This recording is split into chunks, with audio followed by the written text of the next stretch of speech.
नमस्कार, मैं अरविंद शर्मा ततावली। मैं इस समय भिंड शहर में हूँ।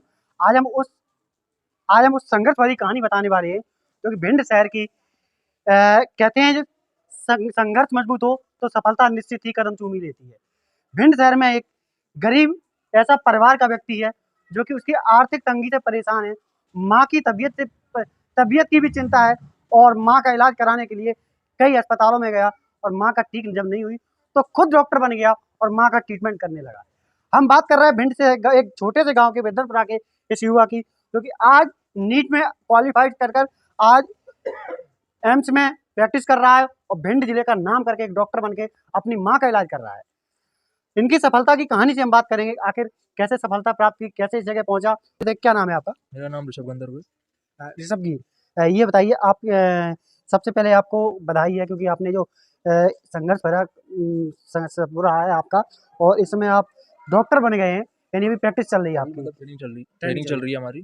तो आप पहले ये बताइए आपके मन में विचार कैसे आया कि हमें डॉक्टर बनना चाहिए, माँ की तबीयत भी खराब थी, कैसे मन में विचार आया आपका? ये विचार आया कि अपनी माता जी को बहुत जगह दिखाया, भिंड में भी दिखाया, फिर ग्वालियर भी ले गए, दिल्ली भी ले गए। तो वहाँ से कुछ अंदर से कुछ तेजन नहीं कि क्यों ना खुद ही एक चिकित्सक बना जाए। तो फिर पता चला कि इसके लिए एमबीबीएस करना होता है, इसके लिए पेपर देना होता है, नीट परीक्षा देनी होती है। तो फिर उसकी तैयारी की, पहली बार में नहीं हुआ, दूसरी बार में हुआ। दूसरे अटेम्प्ट में निकल के अभी फर्स्ट ईयर में एमबीबीएस स्टूडेंट हैं और आगे जाके डॉक्टर बनेंगे और अपनी माता जी का इलाज भी करेंगे। माँ की तबीयत ज़्यादा खराब थी क्या आपकी? माता जी की तबीयत ज़्यादा ख़राब थी, उनको घुटने में कुछ प्रॉब्लम थी और दिल की भी प्रॉब्लम थी, उनके फ्लो दर्द बहुत तेज़ होता था छाती में और बीपी की भी दिक्कत थी, थायराइड भी था उनको, तो बहुत सारी दिक्कतें थी। तो बहुत कमज़ोर रहती थी माता जी, उनको ज़्यादा परेशान भी नहीं करते थे, उनसे ना कुछ काम कराते थे, उनका भी ख्याल रखते थे और अपनी तैयारी भी करी और पढ़ाई करके परीक्षा भी निकाली। मतलब ये बताइए पहले आप यहाँ कहाँ से पढ़े? भिंड जिले में कहाँ से शुरुआत की आपने पढ़ाई की? भिंड जिले में मैं जब 8वीं कक्षा तक मैं चंद्रमोहन में पढ़ा, उसके बाद फिर मैं चौधरी सेंट्रल कॉन्वेंट में पढ़ा यहीं पे। उसके बाद ये सब तैयारी 12वीं तक मैंने पढ़ने के बाद फिर मैंने नीट परीक्षा की तैयारी स्टार्ट की। तो ऑनलाइन मैंने तैयारी स्टार्ट की और फ़ोन से ही मैंने पढ़ा और सब कुछ मैं करता रहा, क्वेश्चन प्रैक्टिस खुद की और जो ऑनलाइन मुझे बताया गया वो मैंने किया और मेरा दूसरी बार अटेम्प्ट में मेरा नीट में निकला और मेरा 610 नंबर आए 720 में से। 610 नंबर है 720 में से। हाँ। ये भिंड से एक बिद्धनपुरा गांव के रहने वाले हैं। बचपन में माँ की तबीयत खराब की वजह से ये अपनी पढ़ाई के लिए पैसे तक नहीं जुटा पा रहे थे। लगातार भिंड से लेकर ग्वालियर, ग्वालियर से दिल्ली तक माँ का इलाज कराया, लेकिन जब माँ का इलाज नहीं हो पाया तो ये खुद इन्होंने मन में ठान लिया, अब हम खुद डॉक्टर बन के अपनी माँ का इलाज करेंगे और माँ को बचाएंगे। यानी कहते हैं अगर आपका संघर्ष मजबूत हो तो सफलता आपकी निश्चित कदम चूमेगी। ये कहानी एक सच करके दिखाई आपने। अच्छा, अभी अगर आप डॉक्टर बन गए हैं और एमबीबीएस बन के आएंगे तो सबसे पहले अपने भिंड के लोगों को क्या संदेश देना चाहेंगे? मैं ये संदेश देना चाहूँगा, आप जिस भी फील्ड में आपका इंटरेस्ट हो, आप उसकी आग अपने अंदर जगा के रखें और कुछ भी परिस्थितियाँ ऐसी हैं कि जिसमें आप आगे नहीं बढ़ पा रहे हैं तो आप बुरा ना मानें, अपना 100% दें और आगे बढ़ते रहें। पहले अटेम्प्ट में अगर अभी परीक्षा किसी भी चीज़ की नहीं निकल रही, आप दूसरा दें, तीसरा दें। अगर आप मेहनत करेंगे तो ऊपर वाला भी आपका साथ देगा और जो भी परिस्थितियाँ हैं उसकी आप खिलाफ जाएंगे तो एक आप अच्छे इंसान बन के ही उभरेंगे और कहीं ना कहीं ज़िंदगी में बहुत अच्छा करेंगे आप। बहुत बढ़िया। अच्छा ये बताइए आपका शुरुआत में हमने दिल्ली में गए होंगे तैयारी करने, कहाँ तैयारी करने गए थे? दिल्ली में हम नोएडा गए। नोएडा में हमने वहाँ पे जो टेस्ट सीरीज़ थी, जो नीट के जैसा पेपर आता है, उन्होंने प्रैक्टिस कराई हमारा क्वेश्चन प्रैक्टिस हुई, टेस्ट दिए हम। वहाँ पे हमने बहुत सारे कम से कम 15-20 टेस्ट दिए ऑफलाइन हमने वहाँ पे और उसके बाद फिर हम यहाँ वापस आए अप्रैल में। 15 दिन हमने यहाँ पढ़ाई करी, ऑनलाइन उन्होंने टेस्ट दिए, उसका प्रिंट निकलवा के 10-15 टेस्ट यहाँ पे दिए घर पे और गाँव में ही। फिर उसके बाद हमारा पेपर का सेंटर आया ग्वालियर नंबर 1 स्कूल में, वहाँ गए दे के। जैसे ही पेपर दिया आधे घंटे में पता चल गया था कि पेपर बहुत अच्छा जाने वाला है, सब चीज़ हमारे हिसाब से चल रही है। पेपर दे के निकले, फिर अपने यहाँ पे आए गांव में और अपने नंबर हमने कैलकुलेट करे अपने हिसाब से। तो लगभग मेरे 614 बैठ रहे थे मेरे हिसाब से नंबर, बट जब प्योर रिजल्ट आया उनकी वेबसाइट के द्वारा नीट की परीक्षा में तो मेरे 610 नंबर आए। पिताजी आपके क्या करते हैं? पिताजी की मृत्यु हो गई थी मेरे, जब कब? मैं छोटा था, जब मैं लगभग 2 साल का था तब मेरी पिताजी की मृत्यु हो गई थी। और मेरे पिताजी यहीं ग्वालियर में कांस्टेबल थे। तो उसके बाद उनकी किसी शायद मर्डर वर्डर केस में चले गए थे तो उनकी वहाँ मृत्यु हो गई थी। फिर उसके बाद मेरा ध्यान मेरे मामा और नाना रखते थे। पिताजी आपकी जेल में चले गए थे? नहीं, पिताजी की वहाँ मृत्यु हो गई थी, वो अच्छा काम अच्छा करते अच्छा। थे, वो कांस्टेबल थे। अच्छा, आप भिंड में के रहने वाले हैं? हाँ, मैं भिंड में, यही गाँव है बिधनपुर, उधर का रहने वाला हूँ। बचपन में पिताजी जाने के बाद काफ़ी संघर्ष भरा रहा होगा आपका? हाँ, संघर्ष रहा, लेकिन मेरे जो मामा हैं, मेरे नाना जो थे वो भी गुजर गए 2021 में कोरोना की वजह से। बट मेरे मामा और मेरे नानाओं ने मेरा बहुत ध्यान रखा, मेरी मौसी भी आती थी मेरा ध्यान रखने के लिए। तो मेरे को कभी ऐसा महसूस नहीं होने दिया उनको कि किसी चीज़ की कमी है मेरे लिए। क्या कहेंगे आप ये आपके भाने हैं ना?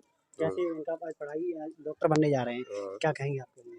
ये कहेंगे अच्छा लगा, और बचपन में हर चीज़ में हमने साथ दिया, पढ़ाई लिखाई में, अब बीमार भी रहा, मतलब इनकी जो माता जी हैं, बीमार दुखी में हर चीज़ में उनका इलाज चलता रहा, तो भी हमने बचपन से लेकर अभी तक साथ दिया है, और जब तक फाइट नहीं होगी मतलब MBBS का, तब तक साथ अच्छा, इसके आप इसको श्रेय किसको देंगे, किसको श्रेय देना चाहेंगे? मैं अब इसका श्रेय दूंगा कि मेरे जो भी घर वाले थे, मेरे मामा, मेरी मौसी और मेरी मम्मी, इन्होंने मेरी बहुत मदद की। मुझे कभी भी ऐसा महसूस नहीं होता कि इस चीज़ की कमी है। मैं जो भी उनसे बोलता कि इस किताब की ज़रूरत है पढ़ने के लिए, वो लेके आते थे, और उन्होंने मेरा बहुत सपोर्ट किया। रात-रात भर वो मेरे साथ जगह पढ़ता था, उन्होंने मेरी देखभाल की, और मतलब मेरे को किसी भी चीज़ की ऐसी कमी महसूस नहीं होने दी। और दूसरा श्रेय मैं अपनी मेहनत को देना चाहूँगा, जो कि मैं दिन-रात पढ़ता था, लगभग 11 से 12 घंटे पढ़ता था। पहले अटेम्प्ट में 211 नंबर 720 में आने के बाद मैं टूट-सा गया था। पर मैंने हार नहीं मानी, मैं थोड़ा रुका, मैंने बोला एक अटेम्प्ट में और मेहनत करते हैं अच्छे से। फिर मैंने दोबारा ऑनलाइन जॉइन किया, फिर मैंने उनकी ऑफलाइन टेस्ट सीरीज़ दी, और ऑफलाइन टेस्ट देने के बाद लगभग मेरे नंबर 550 पहुँच रहे थे उनके टेस्ट। उनका टेस्ट नीट से टफ होता था, तो लगभग मेरे को लगने लगा कि इस बार हमारा हो जाएगा, और हमारा पेपर हुआ।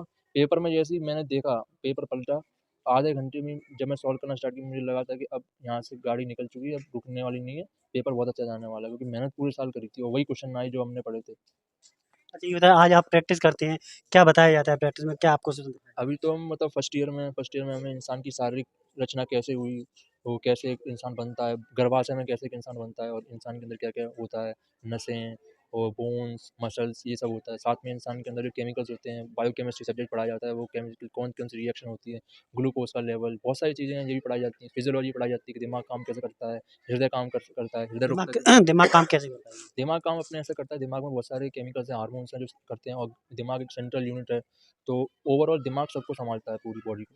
तो ये सब अभी हमारा इनिशियल सब्जेक्ट चल रहे हैं, जैसे हमें अभी एनाटॉमी पढ़ाई जा रही है, एनाटॉमी हमारा अपर लिम्ब, हाथ हमारा कंप्लीट हो गया, अभी हमें न्यूरो एनाटॉमी पढ़ा दी गई है। न्यूरो एनाटॉमी में हमें सर पूरा ब्रेन पढ़ा दिया गया है, अब हमारा हेड एंड नेक चल रहा है, गला और हमारा सर का ये फेस वाला हिस्सा चल रहा है। तो ऐसे ही करते-करते हमें पूरी बॉडी के बारे में पढ़ाया जाएगा फर्स्ट ईयर में, और सेकंड ईयर में हमें फार्माकोलॉजी सब्जेक्ट पढ़ाया जाएगा, जिसमें दवाइयों की रिएक्शन, दवाई कैसे एक्शन देती है, किस दवाई को कब दिया जाना है, वो पढ़ाया जाएगा। पैथोलॉजी सब्जेक्ट पढ़ाया जाएगा, जिसमें ब्लड में टेस्ट कैसे करते हैं, कैसे किस टेस्ट में पता करते हैं, स्लाइड में ब्लड लगा के स्मीयर कैसे बनाते हैं, ये सब पता चलेगा। और साथ में माइक्रोबायोलॉजी पढ़ाया जाएगा, जिसमें कि पानी साफ पानी नहीं है, उसमें क्या-क्या माइक्रो ऑर्गेनिज़्म हो सकते हैं जो बीमारी फैलाते हैं, कुछ जीवाणु होते हैं जो बीमारी फैलाते हैं, कौन सा जीवाणु कैसे बीमारी फैलाता है, वायरस कैसे काम करते हैं, कैसे वायरस हमारी बॉडी में जाके हमें हानिकारक चीज़ों से सामना करना पड़ता है, इन्फेक्शन कैसे होता है, ये भी पढ़ाया जाएगा। और थर्ड ईयर में आती है हमें जो है मेडिसिन, जो मेन सब्जेक्ट है, वो पढ़ाया जाएगा। मेडिसिन की दवाई कैसे देनी है, कितने डोज में देनी है, और किस पेशेंट को कैसे दवाई देनी है, बच्चा है उसको कैसे दवाई देनी है। और हमें जनरल सर्जरी भी पढ़ाई जाएगी, जिसमें जनरल सर्जरी बॉडी में जैसे हर्निया है, अपेंडिसाइटिस हो गई, अपेंडिक्स सूज गया है, उसको निकालना है, कैसे निकालना है, लेप्रोस्कोपिक सर्जरी बेसिक्स हमें सिखाया जाएगा। और उसके बाद हमारे जो सब्जेक्ट अलग-अलग सब्जेक्ट होते हैं, पीडियाट्रिक्स है, बच्चा रोग विशेषज्ञ, वो पढ़ाया जाएगा हमें। ऑब्स गायनी पढ़ाया जाएगा, जिसमें हम स्त्री रोग के बारे में पढ़ेंगे। ऑब्स गायनी की सब्जेक्ट, ऑर्थोपेडिक्स में हड्डियों की सर्जरी कैसे की जाती है, हमें ये सिखाया मतलब जाएगा। सभी चीज़ आपको बताया जाएगा हाँ, आपको? MBBS में सब बताया जाएगा हमें। फिर हमें 1 साल की इंटर्नशिप में जाना पड़ेगा। इंटर्नशिप हम जब कंप्लीट कर लेंगे, इंटर्नशिप में पास होंगे, फिर हमारे हाथ में हमारी डिग्री दे दी जाएगी MBBS। स्पेशलिस्ट मतलब किसको कहते हैं? स्पेशलिस्ट होता है जो MBBS कंप्लीट कर लेता है, फिर दोबारा से एक नीट पीजी होता है, नीट पोस्ट ग्रेजुएशन। तो जब नीट पीजी निकालेगा, उसमें जो उसकी रैंक आएगी, उस हिसाब से उसको एक सीट मिलेगी। हो सकता है वो MD डॉक्टर ऑफ मेडिसिन के लिए जाए, और एक होता है MS मास्टर ऑफ सर्जरी। तो जिसको सर्जरी में शौक है, वो MS के लिए अप्लाई कर सकता है, और सर्जरी में जैसे कि जनरल सर्जन बन सकता है वो, या तो ऑर्थोपेडिक सर्जन बन सकता है, या ENT सर्जन बन सकता है, ईयर नोज़ थ्रोट का सर्जन बन सकता है।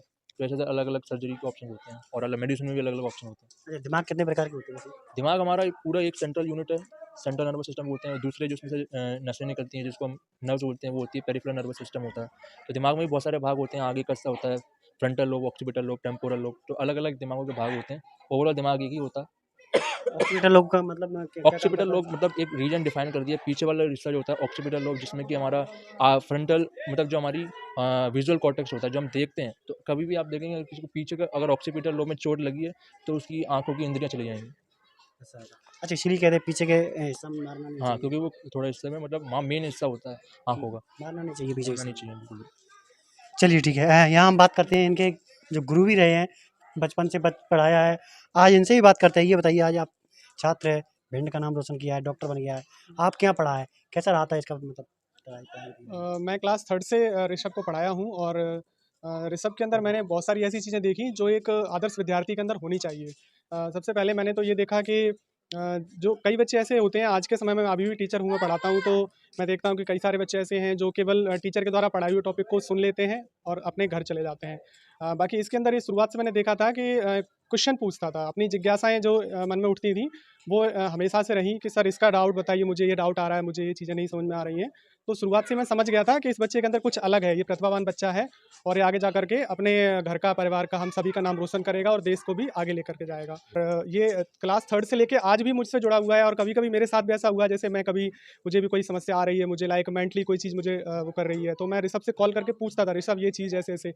तो मुझे कभी ऐसा नहीं लगा कि ऋषभ ने कभी मतलब इरिटेशन में मना किया हो कि सर ये ऐसा-वैसा। बहुत अच्छा लगा मुझे और एक आदर्श विद्यार्थी और आदर्श इंसान होने का जो जितने सारे गुण होने चाहिए, वो सारे उसके अंदर हैं। भिंड जिले में डिप्टी कलेक्टर निकल रहे हैं, डॉक्टर भी निकल रहे हैं, क्या कहेंगे आप?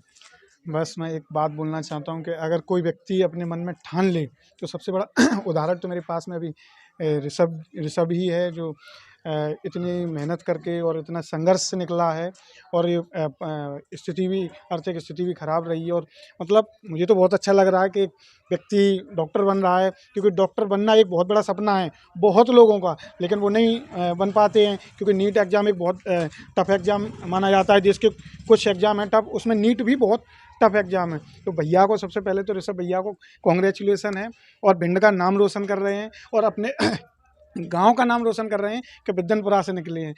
बिल्कुल बन जाएंगे दोस्तों। हम लगातार खबरें आपको पॉजिटिव इसलिए दिखाते हैं क्योंकि भिंड जिले का नाम आप ऋषभ की तरह करते रहें। भिंड से कोई अधिकारी, कोई डॉक्टर, कोई इंजीनियर बनकर जिले का नाम ही नहीं, अपने घर का नाम, मोहल्ले का और गांव का नाम रोशन करते रहें।